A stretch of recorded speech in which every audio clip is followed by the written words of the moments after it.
Hi guys, welcome to the last lecture of Basic Series 2, Lesson 10, Dollar Cost Averaging.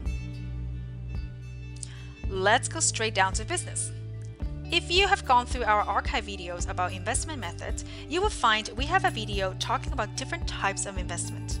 For the most part, we can categorize them into three major types, namely the long-term, medium-term, and short-term investment. There are a lot of discussions on what constitutes a long-term investment, but at the end of the day, it's really up to you to decide. For Market Newbie, we defined any investment beyond 5 years as long-term, but you could consider 10 years as a limit or even 20 years.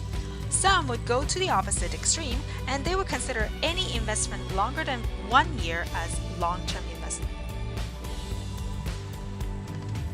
Dollar cost averaging is a long-term investment where you buy stocks in fixed amount in the fixed intervals and irrespective of market fluctuations. It is long-term in the sense that you cannot buy for a few months and expect a noticeable profit. But if you continue to buy for a long time, you'll most probably end up with profit. We are going to show you how in the next couple of slides this could happen. Let's say you want to buy shares of a company ABC in January for $100 each share. You decide to buy 10 shares each time or each month. And in January, this will cost you $1,000 in total. In February, even though the price goes down to $95, you still buy the same amount of shares. The same thing goes to March and April, even though the price fluctuates within these 2 months.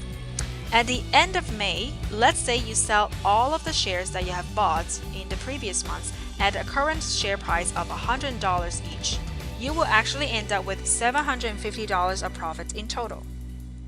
Here is a quick summary of how we conduct this calculation and arrive at the $750 profit. However, in the same scenario, if we buy in January and sell in May one batch of 40 shares all at once, the profit we can make will be very different. In this case specifically, we will only make $400 compared to $750 that we can make by using dollar cost averaging. It is important to keep in mind that the market can show a very different behavior and it's almost impossible to time the market. In the scenario number 1, which we discussed earlier, we make more money by using dollar cost averaging. But in a second scenario, in which the market behaves opposite to the previous scenario, you will actually end up losing more money than buying in bulk at the beginning and then selling all at the end.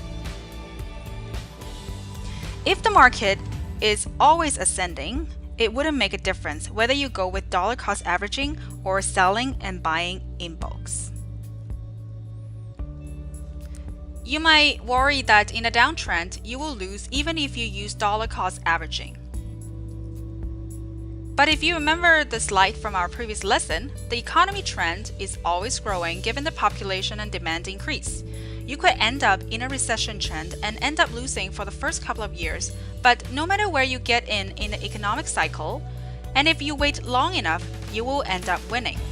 The most important thing to remember for our previous lecture is to make sure that the economy or market you enter has a positive sloped trend that is steep enough to beat the average national inflation over the past few decades. In the US, if you look at the growth of S&P 500 index, you will see that it outweighs the inflation rate in the past 50 years. Similarly, the Dow Jones Industrial has the same trend as many other well-known indices.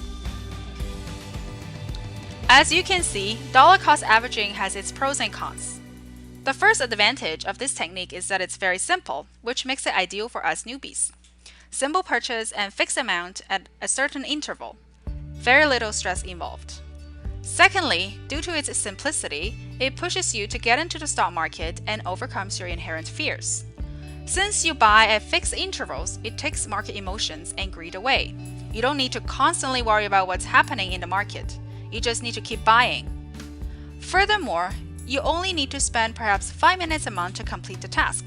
Just get in at the end of the month, buy it, and then get out. Simple and easy.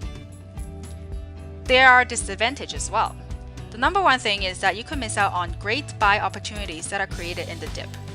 Also, you will need to be more patient and learn to acquire a long-term investment mentality. You might end up being in a recession with a downward slope trend.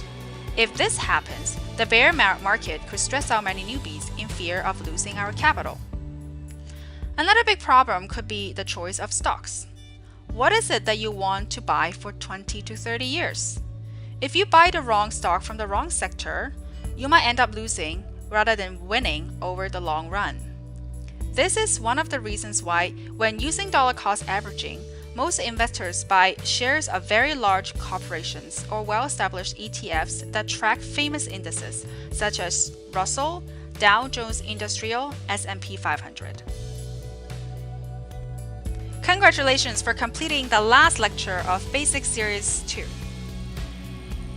Now I hope that you have developed a better basic understanding of trading in the stock market. And now you are ready to trade and advance your learnings to the next level. In the next series, which is the intermediate series, you will delve further into the world of stock market trading and learn more about technical analysis, value stocks, indices, index trading, hedging, and many other necessary trading techniques that could safeguard you against market fluctuations and increase your profit margin. Again, don't forget to subscribe to our channel. And if you have any questions or comments, visit our website on www.marketnewbie.com. Follow us on Facebook and our Instagram. See you in the next series.